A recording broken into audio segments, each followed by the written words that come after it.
Ini tetap dirasakan ya. Jadi ketika seseorang berselingkuh, tidak mungkin di dalam hati kecilnya tidak memiliki rasa bersalah. Ya, karena di situ banyak hal yang harus dipertimbangkan.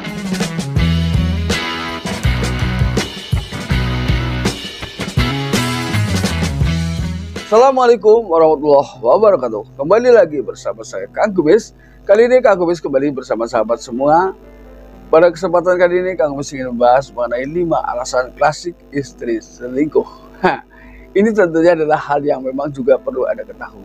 Alasan-alasan klasik yang suka disampaikan oleh pasangan ketika berselingkuh itu kira-kira seperti apa, atau apa saja yang perlu pasangan ketahui. Ya. Namun sebelum lanjut ke topik, gak ada salahnya silahkan Anda sahabat semua ya dukung terus channel Kang Kubis agar Kang Kubis terus bisa berbagi. Jangan lupa like, subscribe, dan juga share. Ya.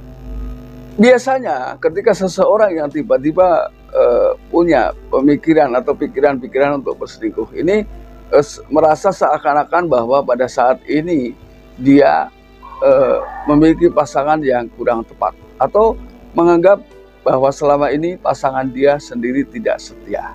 Nah, sebetulnya takaran setia ya. Ukuran setia itu seperti apa sih? Ukuran setia itu sebetulnya gampang-gampang susah. Nah, pertanyaannya adalah di antara keduanya ini salah satu sudah pernah berbuat yang terbaik atau belum. Nah, jika sudah pernah berbuat yang terbaik, maka terus tunjukkan kepada pasangan dengan harapan pasangan bisa memberikan imbalan yang sama. Nah, sehingga di situ terciptalah sebuah keharmonisan. Walaupun keharmonisan ini tidak bisa dibentuk hanya dengan simsalabim. Artinya tanpa tindakan dan juga perbuatan yang nyata, maka keharmonisan itu hanya akan menjadi omongan belaka. Yang kita butuhkan di sini adalah tindakan, bukan kata manis semata. Lalu kemudian yang kedua, biasanya seseorang ketika sudah terlanjur berselingkuh menganggap bahwa perselingkuhan ini adalah rasional. Ya. Rasional yang mana? Ini yang perlu kita garis bawahi tentunya. Nah, banyak hal-hal yang memang harus dimengerti ketika seseorang berselingkuh. Ya.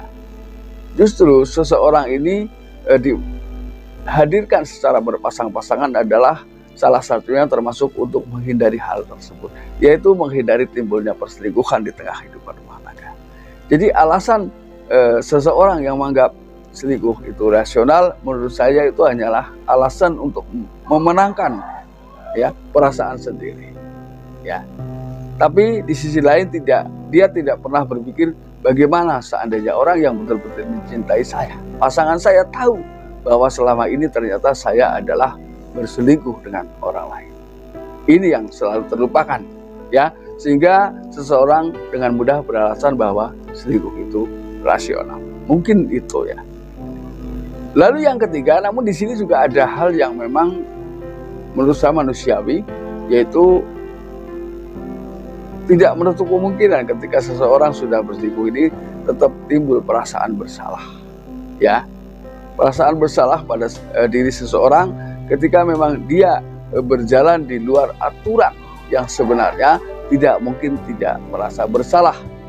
Karena di dalam diri manusia ini ada satu hal yang paling tidak pernah bisa bohong, yaitu hati. Ya, sehebat apapun kita, ya, memainkan lidah kita, memainkan mulut kita untuk menutupi sehalus mungkin tentang perasaan hati kita, itu tidak akan bisa diucapkan secara sempurna ketika kata hati tidak sesuai dengan kata bibir. Ini, ucapan hati tidak sesuai dengan ucapan bibir, maka pada dasarnya ini akan menyiksa hati kita sendiri, diakui atau tidak. Jadi ini tetap dirasakan ya. Jadi ketika seseorang berselingkuh, tidak mungkin di dalam hati kecilnya tidak memiliki rasa bersalah. Ya, karena di situ banyak hal yang harus dipertimbangkan sebetulnya. Lalu kemudian yang keempat, kenapa seseorang terus melakukan perselingkuhan walaupun di dalam hati kecilnya sudah merasa dirinya bersalah? Yaitu dengan alasan berikutnya, yang keempat, dia merasa dirinya sudah terlanjur menjadi buruk. Ya, artinya dia menilai dirinya sudah terlanjur menjadi orang yang kurang baik. Nah, ini. Sebetulnya seburuk apapun seseorang, ketika ingin betul-betul merubah dirinya menjadi lebih baik bukan tidak mungkin. Jadi terpatahkan sebetulnya alasan-alasan seperti itu ketika kita mau berpikir panjang ya. Namun tentunya di sisi lain juga harus ada keseimbangan. Ketika ingin berubah, berubahlah di antara keduanya. Dua-duanya berubah ya, sehingga tidak lagi timbul prasangka-prasangka yang kurang baik terhadap pasangan, maka tumbuhlah. Selanjutnya adalah tumbuh rasa saling percaya yang semakin menguat. Lalu yang kelima, seseorang akan menganggap itu adalah jalan yang terbaik. Nah, menurut saya, sebelum Anda memutuskan sesuatu, apapun yang akan Anda lakukan, seharusnya Anda pikirkan. Apakah berselingkuh ini menjadi jalan satu-satunya? Ya, saya rasa masih ada jalan lain.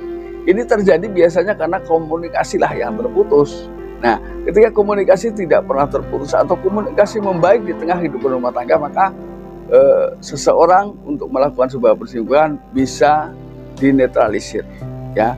Karena sahabat saya, kalau untuk godaan seseorang siapapun, ketika sudah bicara tentang hal selingkuh, memang adalah godaan yang cukup sulit, ya. Ini tidak mudah, ya, untuk membackup semua itu. Namun setidaknya kita sudah berusaha untuk memberikan yang terbaik kepada pasangan kita.